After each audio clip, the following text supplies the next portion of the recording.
this afternoon session with the amazing Louise Perold. Even though she looks 20, she's been in this industry for close to 20 years. And it is close to, right? Like 15, 16, 17. Yeah, that's close to 20, right? She is very passionate about testing. And today we are going to talk testing, right? It's not only going to talk, but we are going to do practical things that will help us with our critical thinking around whatever situation or roles we're in. So let's engage, let's fully engage, and let's have some fun. Over to you, Louise. Thank you, Oz. Yeah, so I'm Louise. I did write down some details there and realized afterwards that's really, really small, and you probably won't see that at all. But my Twitter handle's @Perold. If you want to tweet, go wild. We are going to be testing today, like actual testing. So, hope you're all ready. We're going to be testing something called Plane Finder. Warning, it is a lot of fun. So, yeah, I did a dry run of this at Jumo, where I'm consulting at the moment. And I literally had to, like, make people stop testing, which was awesome.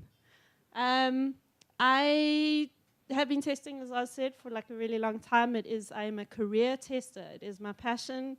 It's what I do. It's who I am. And yeah, hopefully I can share some of that with you guys today. I started House of Test South Africa a couple of years ago, or a year and a half now, I think it is. And the amazing Oz has now joined me, so now we are two. Woohoo! You can find more about us at houseoftest.co.za. We help testers be amazing, and also help teams just to realize and understand all the things that they're doing that impact on quality. Right, so the agenda for today, and kind of the purpose is a couple of things, and I'm actually like chucking almost everything in the kitchen sink into this workshop when it comes to exploratory testing. So happy also to talk to anybody afterwards and kind of go a little bit deeper on some of these things. But really, I want you guys to have fun. I want you guys to experience what exploratory testing is kind of about and what it is, and how we can manage that within our Agile teams and within our kind of day-to-day work environment. We're going to do a bit of background, just a bit of theory stuff, because I find that a lot of people don't really understand what exploratory testing is. So we're going to talk a bit about that. Then we are going to use something called six-hat thinking. Anyone heard of Ed De Bono? Okay, awesome. All right. Amazing guy, like mind map guy. Yes, a kind of really important influencer when it comes to testing. And that is just one heuristic that we're going to use today to apply. Heuristic. Guide, checklist, helpful thing. And that's just going to help us to plan out some of the testing we're going to do. Then we're actually going to debrief a bit about that process. We're going to then test in a session. I'm going to explain session-based testing. Then we're going to go a bit meta on that, and then we will do a debrief, a formal debrief, and I'll explain how that works. And after that, you will be free to run away. But maybe you'll just want to keep testing. I don't know. We'll see. All right. So as I said, Ed De Bono, just one of the many influences. I also wrote really small on that poster. Apologies. So I'll just mention some of the other names that I wrote down there that really influence me and this talk. First of all, Julian Harty, who is an amazing tester at Google, or was at Google. He actually came up with the idea of applying six-hat thinking to exploratory testing.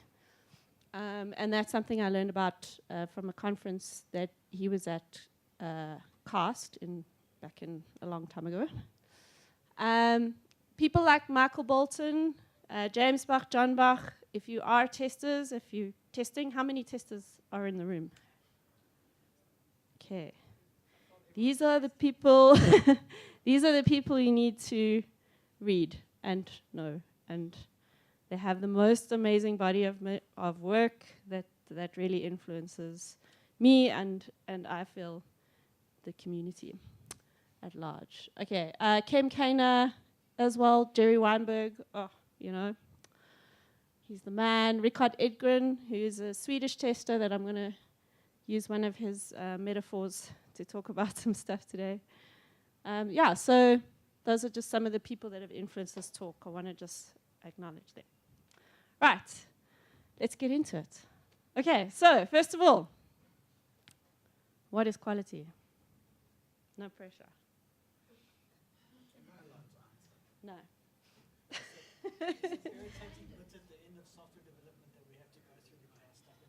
Wow, okay, the irritating bit at the end of software dev that you have to maneuver through, okay? Right? Anyone else want to give us a go? Yes, usually.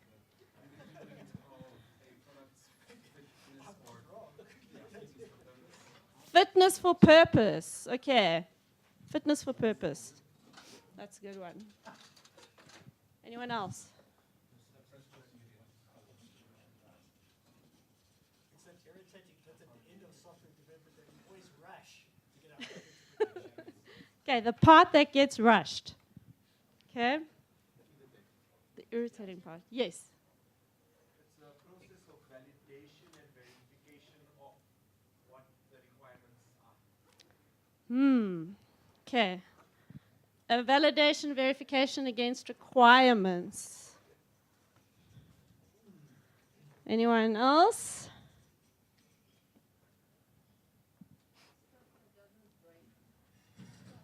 Okay, if it's quality, it doesn't break. Okay. All right. One way of looking at it.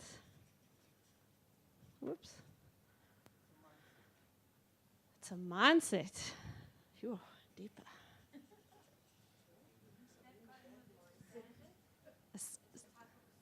Type of a standard. Working software.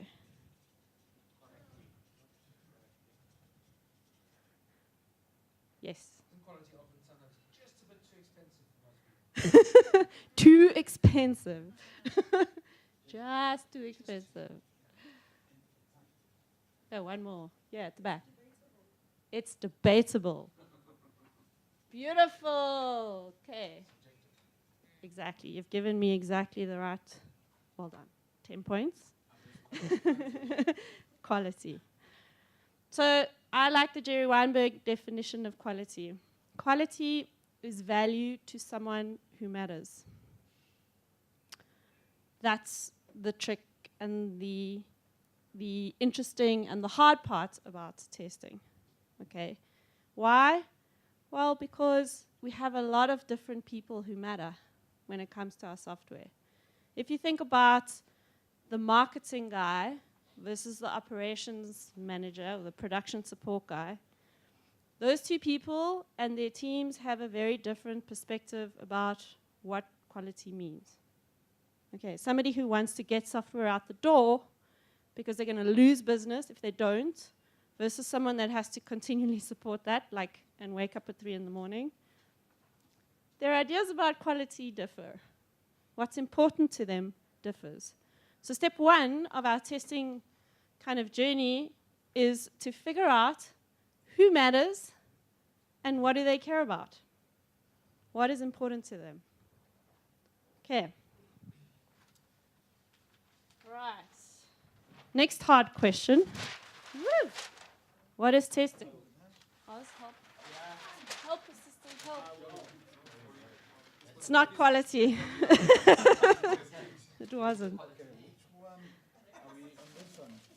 We're on the what is testing. Can I help you? Oh, you got it. Awesome. What is testing, guys?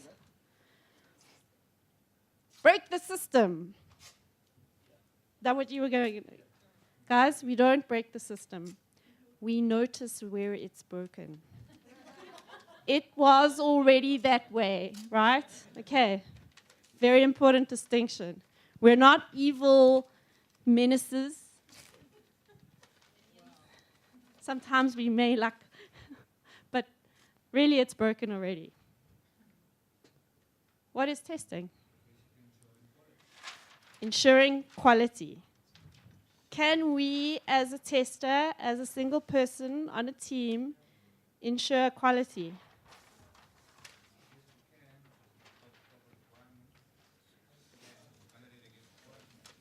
And if the requirements are wrong, and if the business problem didn't get solved, and if the code is hard to maintain,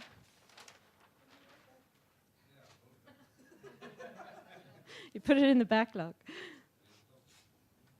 Okay, I personally never call myself a quality assurance person or a quality assurer or quality assuring anything, because I can't assure quality.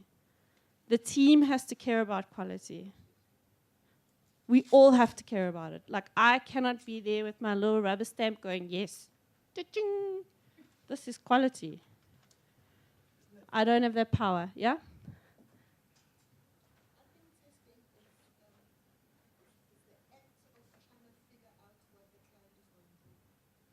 Okay, the act of trying to figure out what the client is going to do.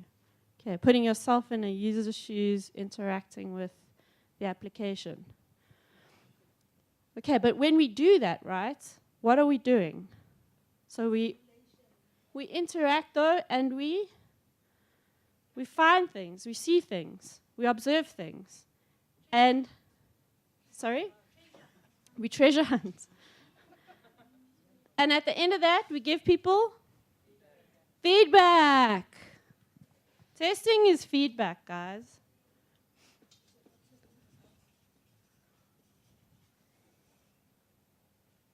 It's providing information about the quality of the product and anything that may threaten its value. We're there to provide information. We're not there to assure or ensure anything. We're going to provide information. That information, if we go back to quality, should relate to who matters and what do they care about. What does value mean? Are we solving the business problem?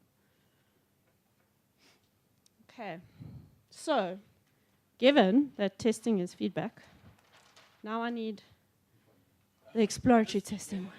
Thank you, Oz. What is exploratory testing?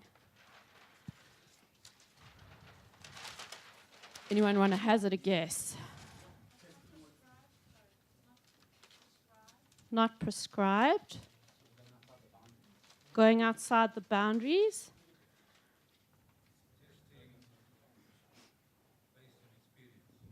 Testing based on experience. Without knowing who matters and what they care about. It might be without knowing who matters and what they care about. And maybe you can kind of start to figure that out, right? Okay. Investigative. What do you mean by UAT? Probably the users will probably just do exploratory testing.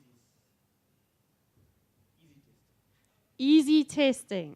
Okay, well, we're going to see about that in a second. What's not in the test case? Or test thing. Acceptance criteria, maybe. Maybe what's not in the acceptance criteria.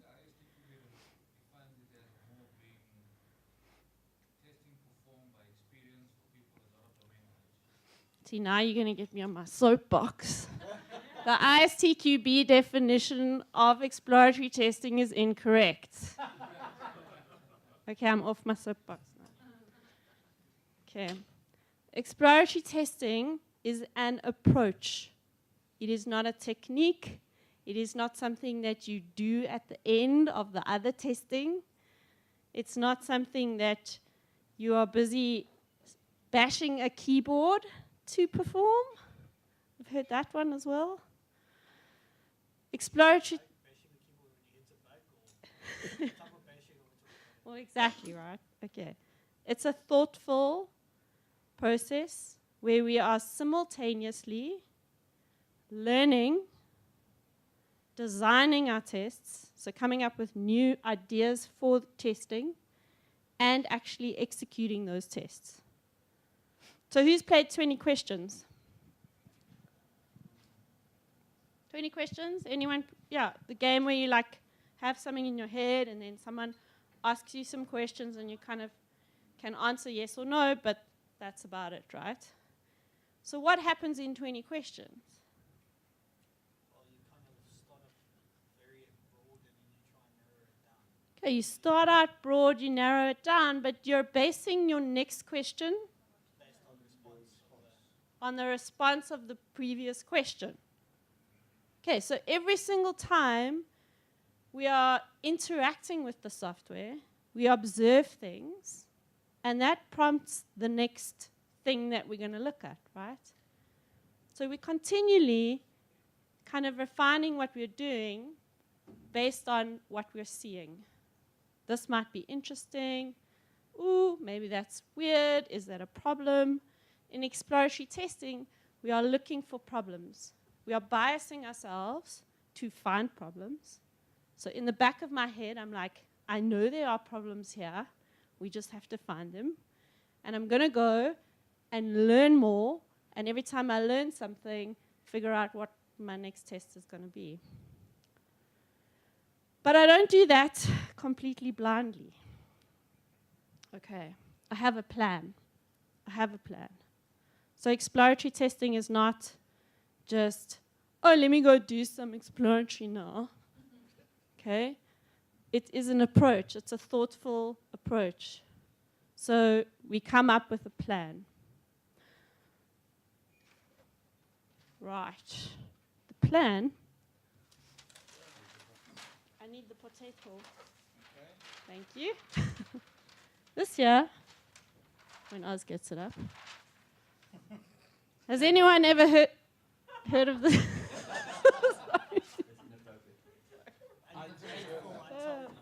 When Oz places the poster on the poster place.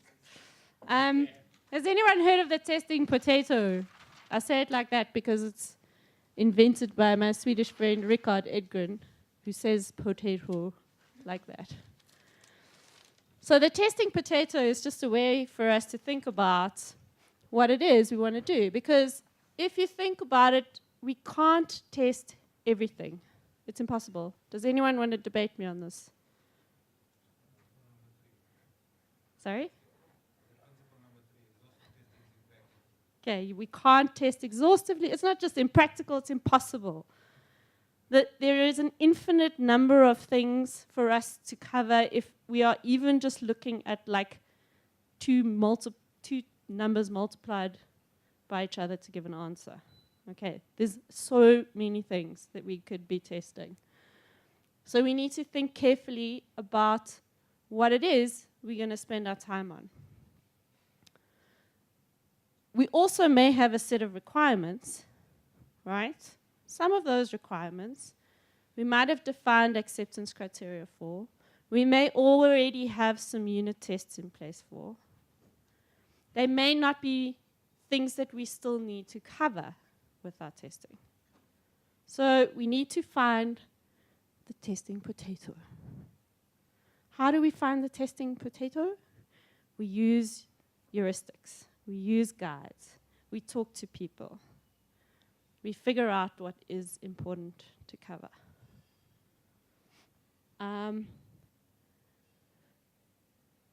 We also, similar to the no estimates movement, have a movement in testing that seeks to not try and count things as if they mean things that they don't. Okay. So, for me, it doesn't make sense to count tests. It's like counting unicorns.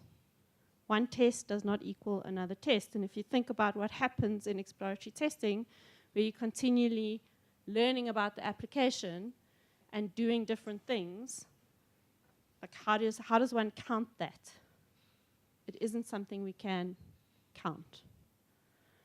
So what do we then need to do? Well, James and John came up with an idea, I think, thank you, Oz, based a little bit around the Pomodoro. Anyone heard of the Pomodoro?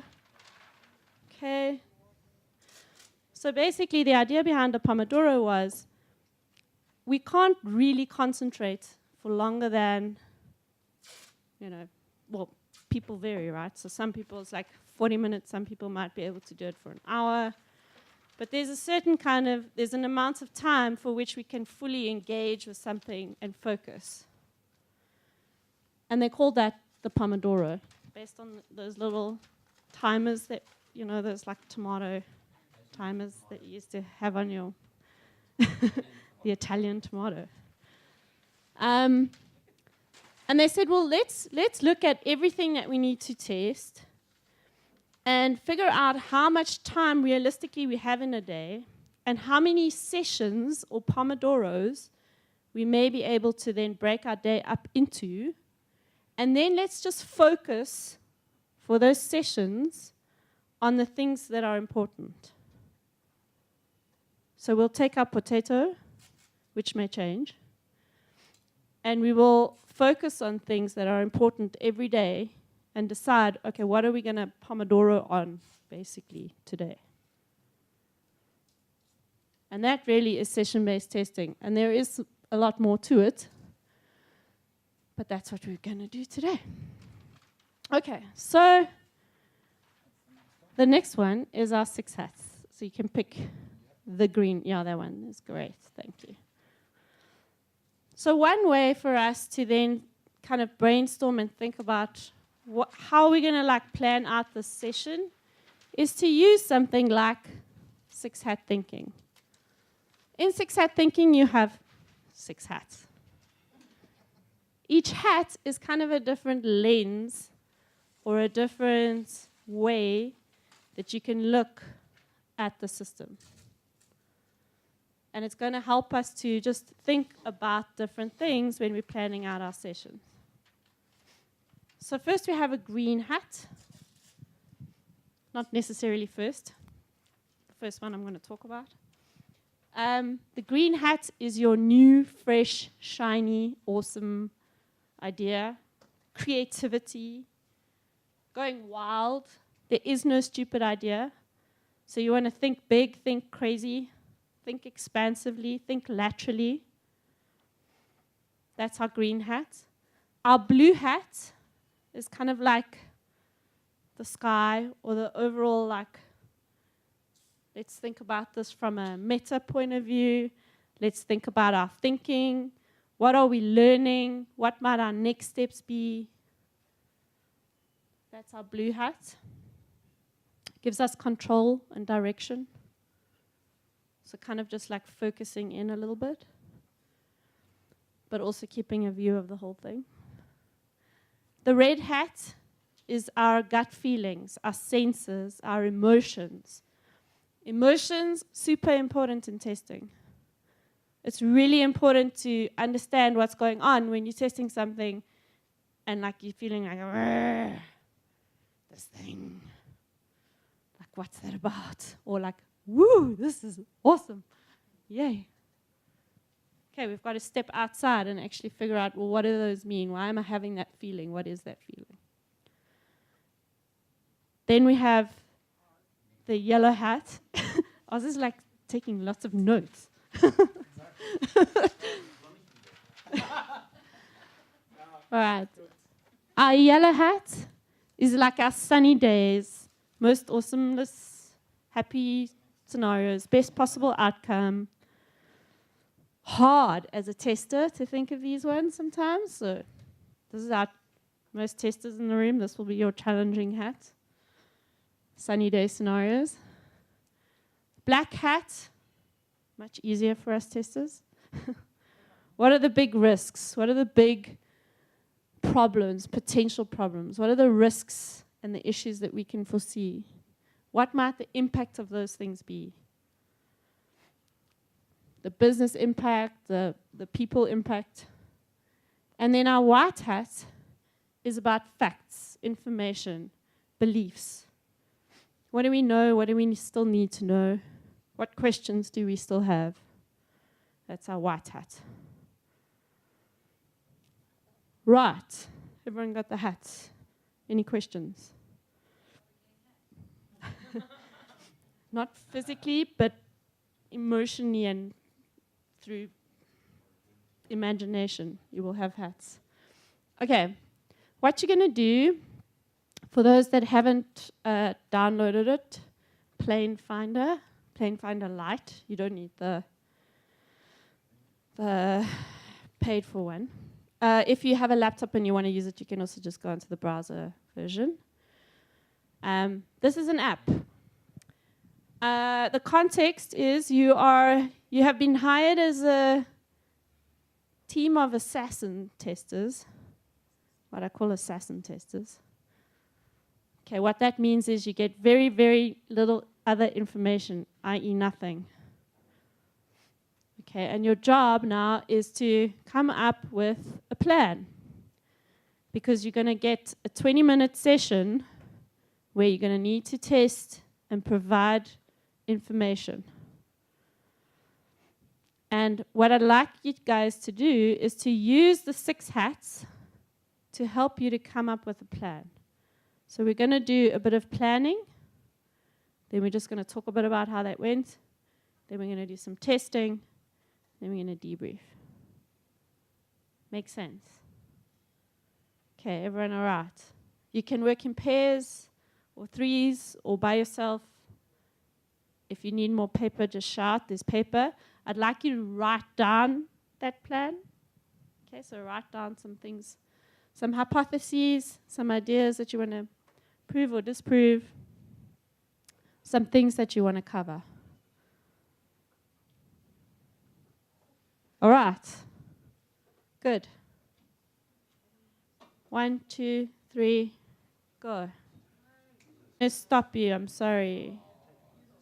But it's okay, because you still got more stuff and more things to do. Okay. I'd like us just to put our blue hats on for a second. We're going to think about our thinking. Think about the meta. Think about how that went. So any observations, thoughts about what just happened? Too vague. Okay. Okay. And then the Wi-Fi died, or what? Okay. The idea of swapping between hats in a time pressure, like because we obviously have very limited time to determine what we're testing. Trying to swap between them is not going to work. You've kind of got to work. I think you've almost got to go with the flow and work out what it is that, based on your observations, what category it's going to fit into almost after the fact. So once it's done, then you can start. Okay, but you've got to just sort of approach it from that perspective. If you're creating a plan, if you're testing, obviously not. That's not going to work.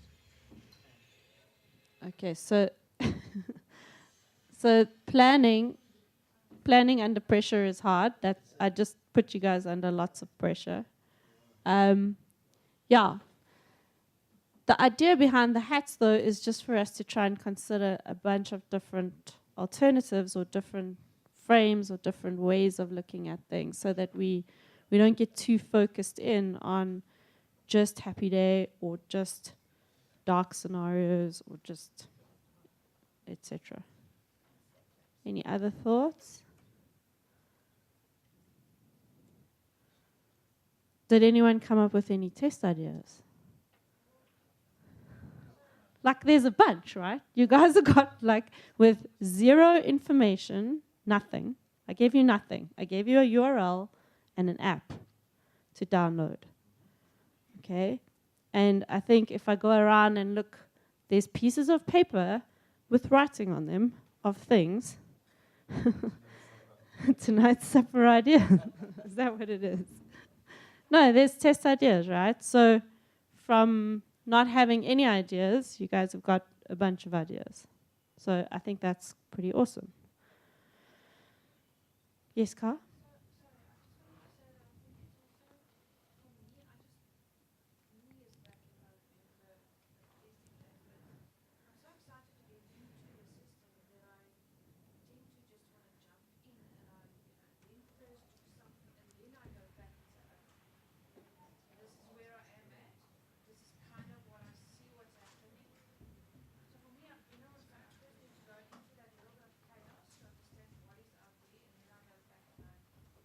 refine the plan.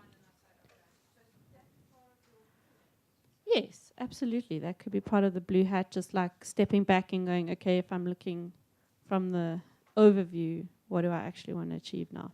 Yes, Caesar. Yeah, we have to sort of try and tie it down to some need that we had, like a use case. So Beautiful. why would you even want to know how far a plane is in the air? I mean, so we had to like think of a reason. So did you come up with a persona that may be interested in this? Okay, beautiful. So your parents, and you have like some kids flying, and you want to follow that thing. Okay, beautiful. Wonderful, yeah? Any other feedback?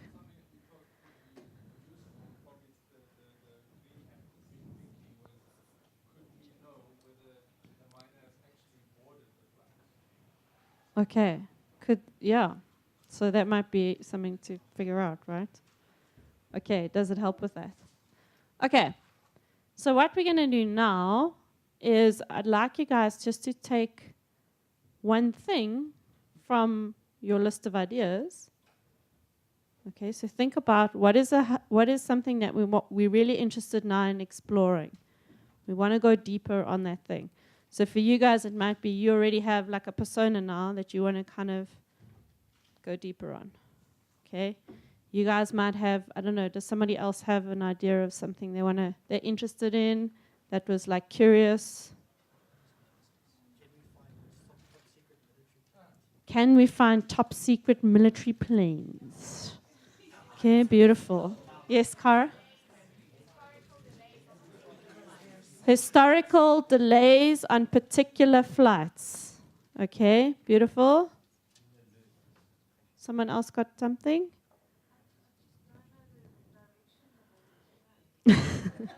Okay, can we figure out the directions of all the planes? Might be a question. Have you guys got some things?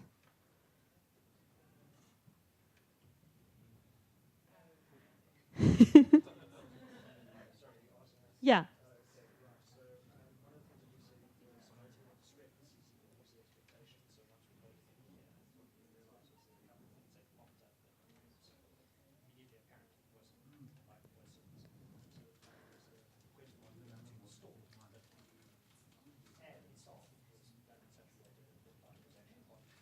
The app. Okay, so can I say investigating where the application is not meeting user expectations? So like, and expectations here, we're talking about another heuristic, guys, which is a consistency heuristic that we use in testing, which is all of our previous experience with similar applications. Okay, we have those biases in our head.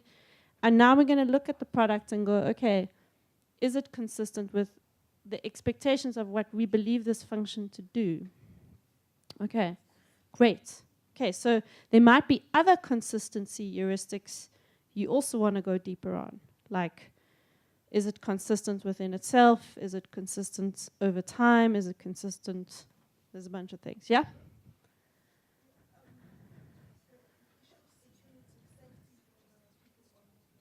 Okay. Okay, do we want all the terrorists in the world knowing where all the planes are? Maybe no. So yeah, okay, that could be something. I would say that's black. Definite black hat thinking. It's like thinking about what are the risks, what's the worst case scenario, what are the things that can go wrong. All right. So do you guys have something you want to cover? You got one? Everyone got one? You got? Yes. What you got?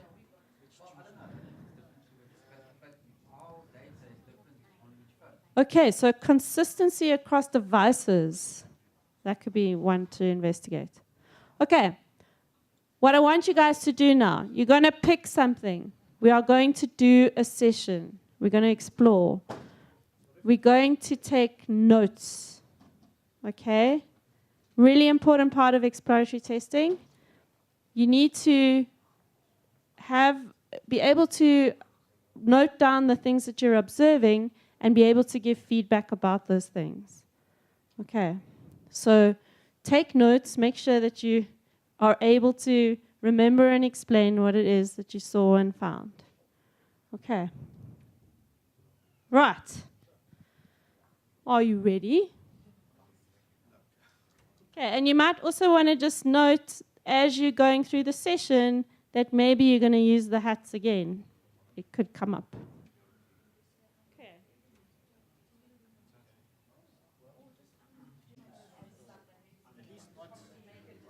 Okay, guys, I know it's amazing, right? You get so into it. Okay, I'm going to ask you to stop now. I know that we haven't quite reached the edge of all of your concentration spans, but okay. Let's just talk for a minute about the meta. How did that go? Bios is still testing. Yes.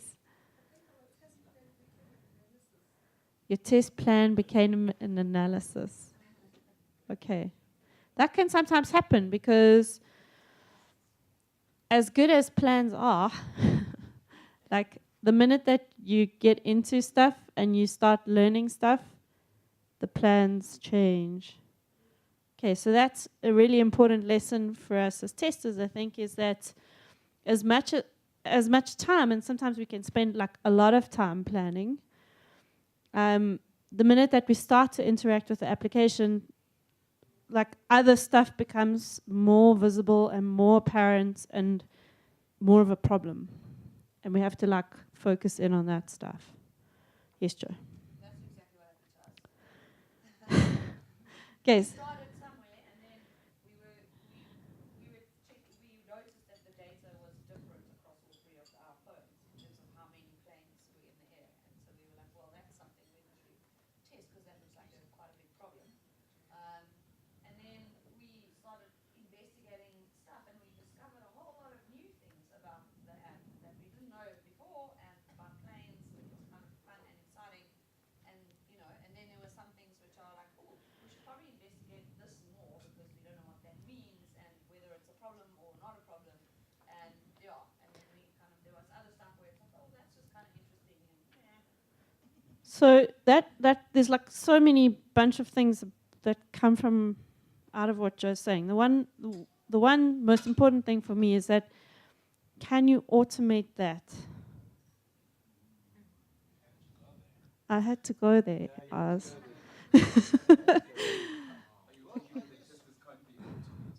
Well, can you automate a programmer? have you seen all the movies about all the robots? They all crash it in.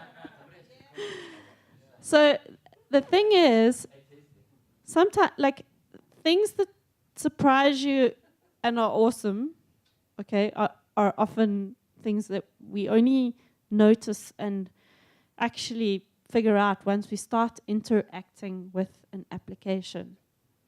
That is a human activity. Interacting with an application is a human activity. That's why testing is a performance.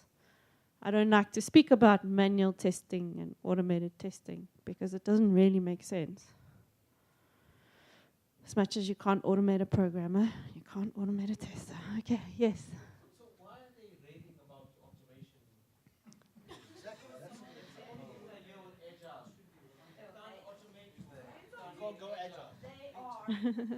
So What's happening currently? I mean, just raving about it. I mean,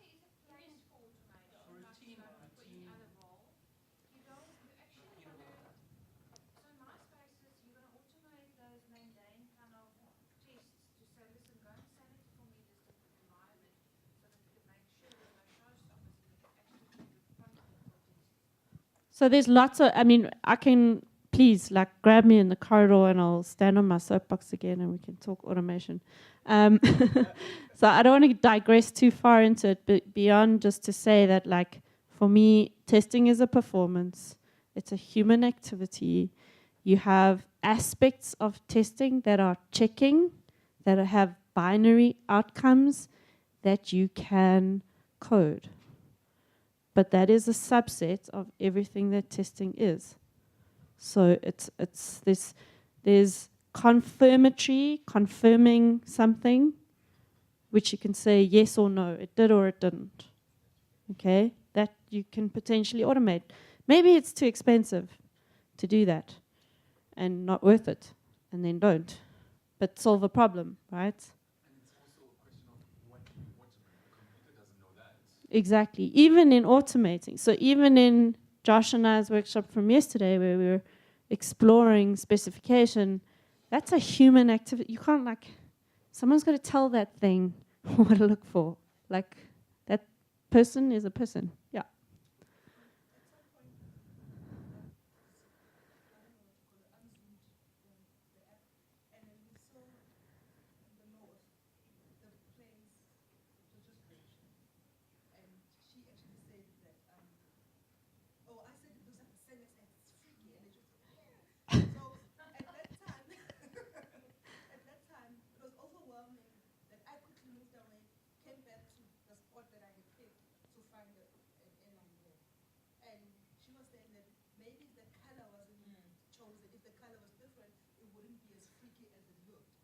Okay, so sometimes, absolutely.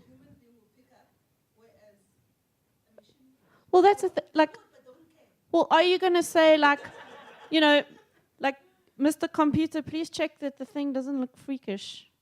You know, like, exactly. If freakish, yes, fail. Yeah. So I think, I guess there's, like you said, there's multiple levels of testing. You can only automate what you know about. Exactly. So first of all, you gotta figure out what you know, and then you gotta say, well, you know what? Can I actually say based on this input, I expect this output? Absolutely. That's all you can do. But what you actually must doing here is taking it to a higher level to say, well, can we look at the product, as in, like, do I get the expected response, the value out of the product that I actually want? And that's a different thing from automation. Automation is great for, does it still work the way I expect? Absolutely. Yeah.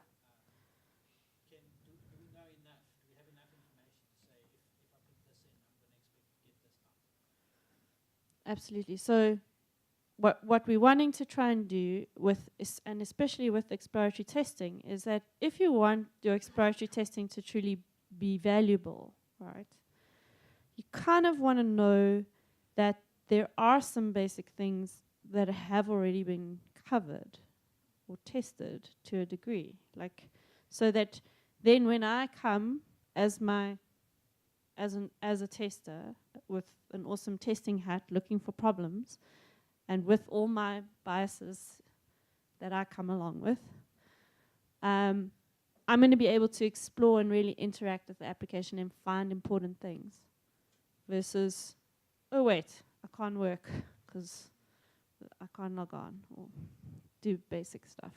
That's the point there is, and like, if you look at DevOps, the whole DevOps thing and root testing, so yes, there's automation testing, but there's also, can we get information that feeds back, that kind of takes these type of assumptions, and we can look at that information and kind of reach some conclusion. So the question there is, like, do we know that if we change the color, is the user behavior different? Yeah, and that's something that we as humans would need to look at. Absolutely. But Yeah. we can measure that, right? So if you need a human to go and say, well, is this something we can measure? Measure, let's not go down the measure road. But yeah, it's something that we want to be able to explain and talk about. Yeah, give feedback on. Okay, so awesome. I was looking after me. I'm gonna trip over myself. All right, so the other important part about exploratory testing, using sessions, is the debrief. Help me, thank you. So like with any kind of learning, if you think about any learning that you do, you need to reflect. in order to learn. You've got to like step outside that thing, understand what happened, and then you can kind of go forward, right? So that's really what part of what the debrief seeks to do, is to just step away from what it was that you were doing, step outside it, and learn. Reflect and learn. I've used this with my teams now for the last 10 years, I guess. And it has the most amazing other side effects when you do this as a team. So when you're debriefing with each other as testers, you learn what the other person or pairs have been doing, so that you kind of exponentially increase the knowledge of that group of people. This debrief is not a stand-up. It may look sometimes like a kind of a stand-up, but it has a very different purpose. So what we try and do is, first of all, we want to figure out, or talk about, I should say, the past, what happened. So what was the purpose of that session that we just did? What were we trying to achieve? If we had a hypothesis, what was the hypothesis? What were we looking to learn? What were we trying to do? Okay. The first, or the R, is for results. What did we actually see? What happened? What did we find? Obstacles is the first O. What got in the way of good testing? Now that could be anything from, I didn't have enough information, which might have been a problem here because I didn't give you any. It could be that I actually just am not feeling well today and can't concentrate. It could be that I got interrupted, okay, which is also something in a Pomodoro or a session, you want to minimize interruption. It is really focused testing time. So you really should close the email, close the Slack, close the things. Put away the cell phone. Okay. Unless you're testing. Yeah. As a team lead, or as a team in general, if someone has an obstacle, that's kind of your opportunity to go, oh, geez, I had that same problem. You need to speak to that dude. He knows all the things about that thing.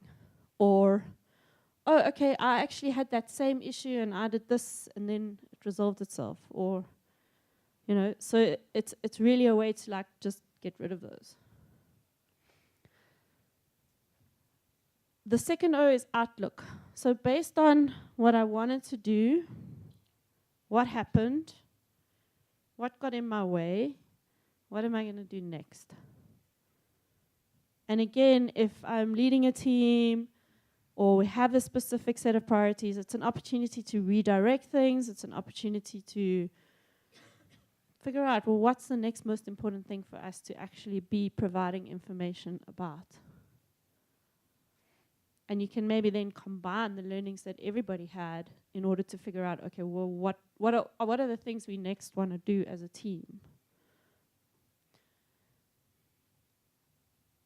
And then lastly is feelings.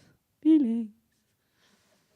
So the feelings part is considering everything that happened in that session. How do I feel about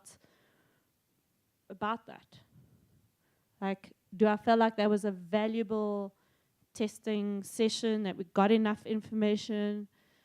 Am I feeling content or happy about that? Am I frustrated? Am I angry? Am I annoyed? Again, what are those emotions? Why am I having them? And then let's figure out what, if anything, I need to do about that. Generally, really good testers, if they're feeling happy about a session, it's often because they found a lot of problems. and they can give a lot of like really rich feedback. And when they haven't been able to like get deep or get enough information, generally they're not that happy. So that's also just something then, if you're leading a team, is to figure out, okay, well, you know, is there anything we need to change given where we are? I mean, also sometimes what happens is you plan to do something and you didn't get deeply enough into it, maybe because you hit a bunch of obstacles. That thing then hasn't actually been covered. Like, we haven't tested it to the degree we need to. We don't have enough feedback. So we're going to have to go back to it. And that's something else just to think about. Okay. So, what I'd like you guys to do now is to just I want you just to take a minute or two as a group just to think about how you would present your proof. And then we're going to maybe just have one or two people, or maybe everyone, we'll see how we go, give feedback. Okay. So just think about it for a second. You might think that this is not something you can do in like big teams, but really when people get experienced at this and good at it and practice it enough, their feedback becomes really succinct and clear. And I would be able to debrief a team of 10 people in 20 minutes, have 10 minutes for just like checking in with each other. And then we were done. And that's like really getting deep understanding of the applications we were testing. Okay, so yeah, think a little bit about what your proof would be for the session that you just did. Go. Feedback.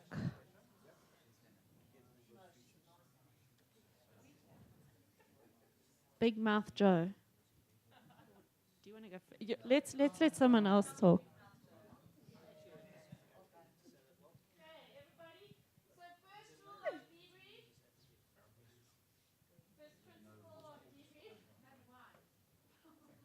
We are going to give the person speaking our undivided attention. Okay, why do we want to do that?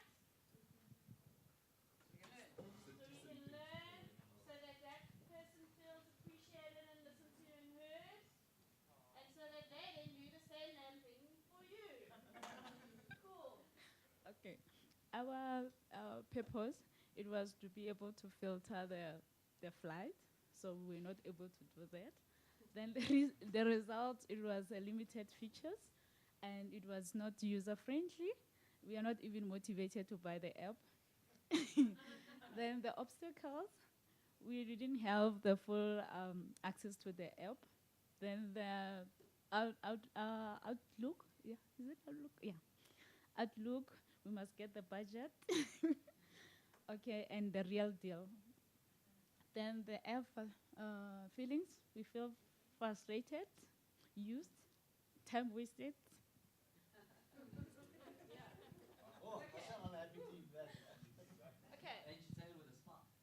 So, team, does anyone have any kind of questions about that stuff?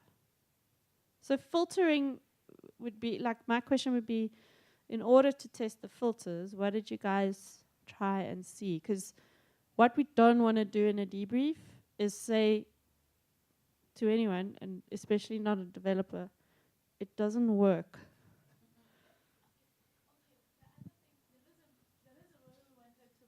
Is that the child was traveling from Cape Town to Johannesburg. We don't know where the flight is, so we wanted to filter exactly that flight. Okay, so now we've got a lot more information. Okay, so the purpose behind the filtering was saying, okay, I have a persona. The persona is I've got kids on the flights. What I want to do is look for Joburg to Cape Town to Joburg. Of course, you would always want to fly Cape Town to Joburg. Okay, we've got a flight number. We don't have a flight number. We do have a flight number, and we want to filter by those things. Okay, so there's no search. Wonderful. Okay, so now, do we notice what just happened here? Okay, now we've got like differing understandings of what actually, or different softwares, different versions. So we may have an iPad specific problem that we want to raise, or not, or Samsung. Everyone's like, never iPad. Okay, so what we just were able to do there is have a bit of a, like, oh wow, that's interesting. So maybe outlook might be that we actually now need to go deeper into this potential problem and figure out if it really is a problem or not. And if it is it specific to the device, or is it just something that we didn't understand about how to interact with the software? Okay, so I as a lead or the team figuring it out together would be like, oh wait, let's go now for our next session and put that on the backlog. Awesome. Thank you guys. Who else? Who's next? I just want to maybe talk, because I mean a lot of the proofs are similar, but one feeling I got kind of from using the app was that, you know, there's the light version, and then every time you go, there's, okay, upgrade to premium now. But our main purpose was, could we actually find a plane by a flight number? And there's not enough, and this is the feeling, right? There's not enough value in the light one to actually make me want to upgrade. I don't see why I'd want to actually open this app again. Okay. Yeah. So I mean, if one of the kind of thinking was, well, we actually want to get people to buy this app, from my perspective, my feeling is that they're actually failing.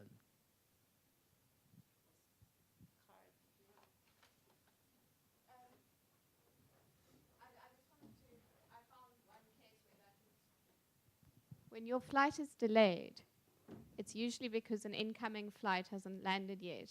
And knowing how far it is away is value. So for me, I'm not going to delete the app. So, yeah. So that's interesting, because now we found a need, somebody who considers quality to be a different, well, there's a different baseline for what it is, right? So that's really interesting. Thank you, Cara. Right, who wants to debrief? Who else wants to give a debrief a go? Here we go. Awesome.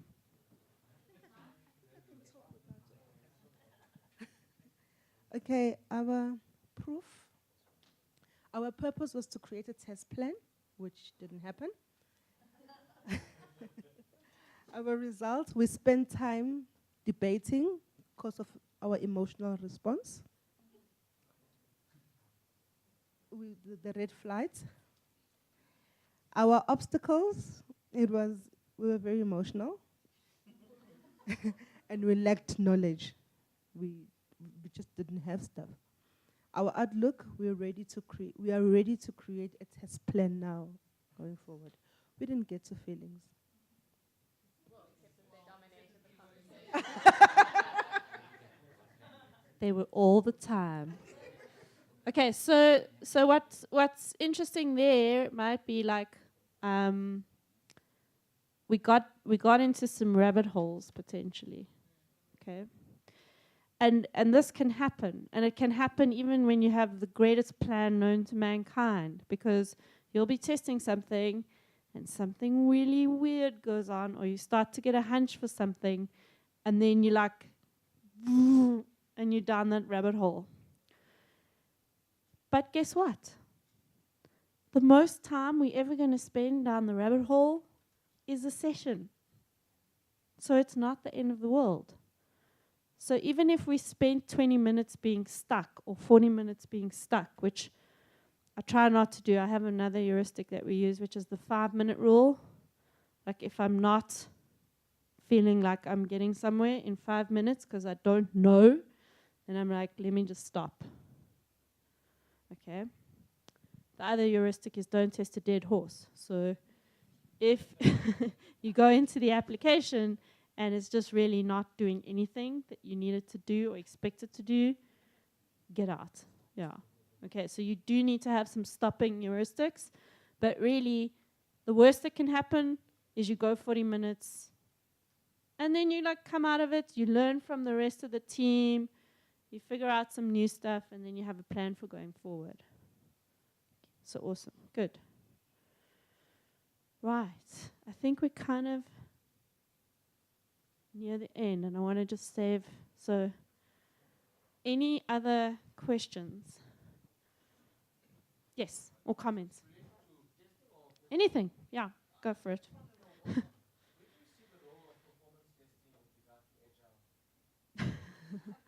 Okay. Soapbox. Woo. Yeah, that's so. I'll just give you my short answer to that, which is performance, just like or performance testing, just like any testing, is not something that you can hope to tag on at the end of some process and test it better. Like, let's not test things better. So performance for me should be an ongoing thing that the team talks about all the time, just like quality. So when you start building something and you're a tester in that team, you're like, wait, how does this need to perform? And if you have stuff that monitors things with every check-in, amazeballs, because then you can just monitor that stuff. And when someone checks in something and suddenly the response time goes from like 2 milliseconds to 200 milliseconds, then you can be like, wait, that check-in is problematic. Don't come back here. Let's see what went on. So I think it's something you need to actively do. And the performance tester then needs to be that person holding that space all the time, getting everyone to think, how are we going to monitor this? How are we going to know, etc. Not trying to, at the end, go, let's figure out how it's going to scale. So the complicated part is that if you have agile groups and you have 3 or 4 apps or multiple apps, and are you saying should we have a performance tester per agile per team, or? You need to get your teams to think about performance all the time.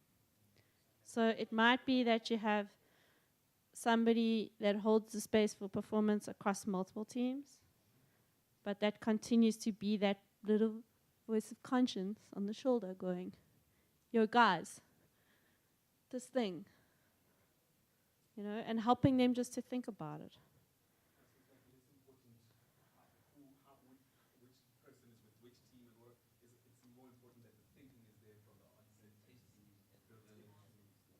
Absolutely. Yeah. So with this, I think in our case it will be Yeah. with every build you run a performance test. So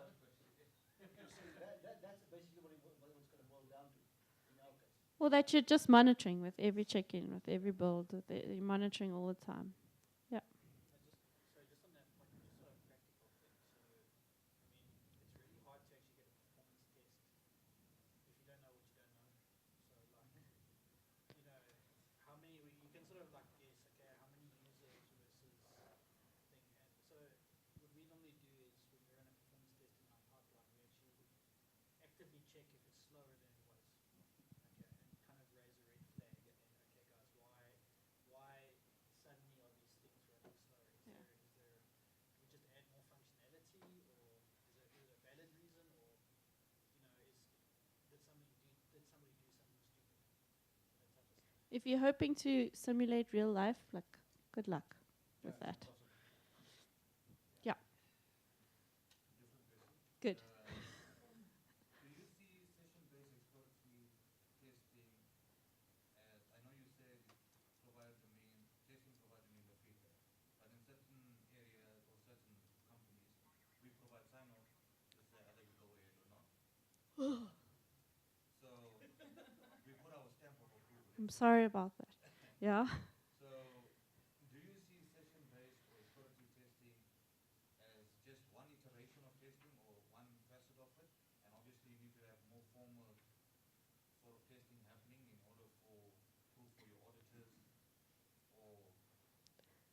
Okay, few things we need to get straight.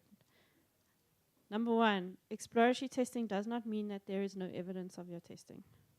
Like, absolutely auditable trail of what you did, what you saw is important.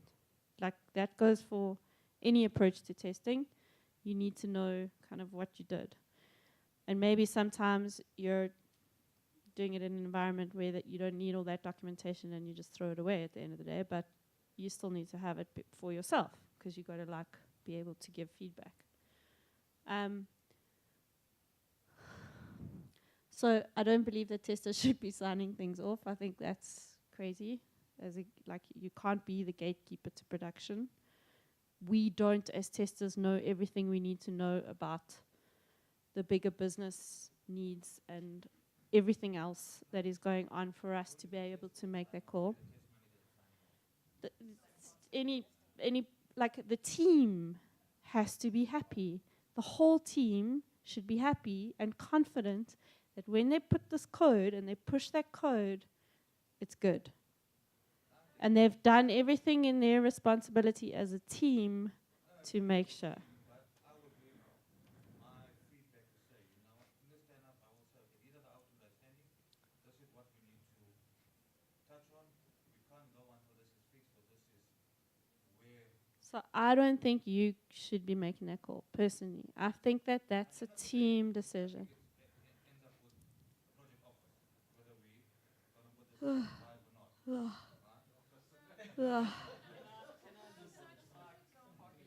Yeah, so I think we're going to go down a rabbit hole. Yeah, let's take this offline. I'm happy to talk to you about this offline.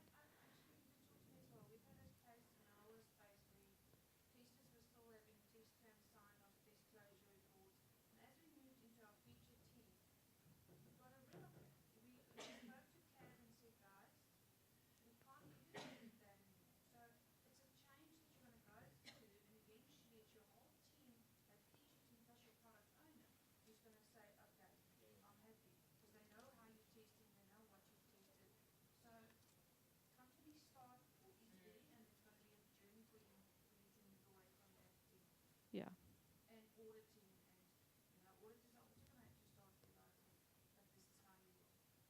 That's the mindset that they No, I think the way of work is one thing, and the accessibility for auditors, okay, different companies got different needs, depending where, like we've only been auditing now from the last quarter, every project going forward is being audited.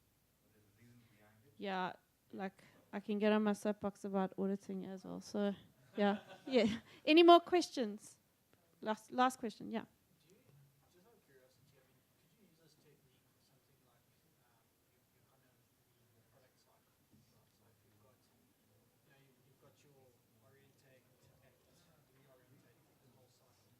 And I mean, like one of the things we got out of this was that, okay, the feeling was on the one hand, for some people, this app is not great, but then there is that kind of niche, or like a traveler, for example, who would find that they kind of came out of this debrief.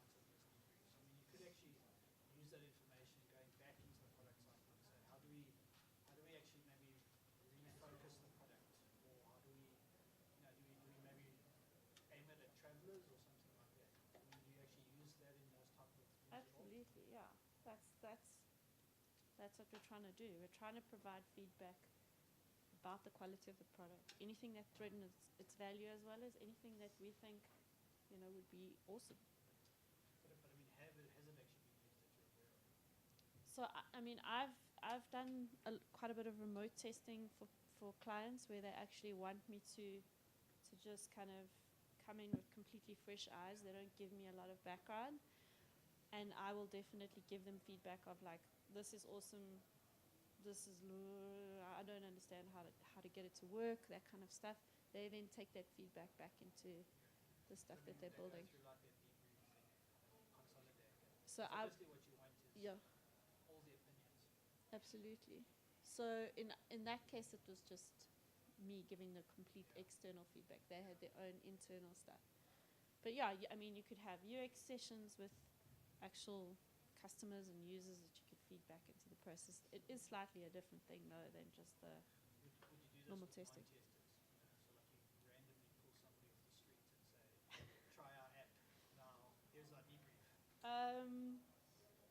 Sure, you could.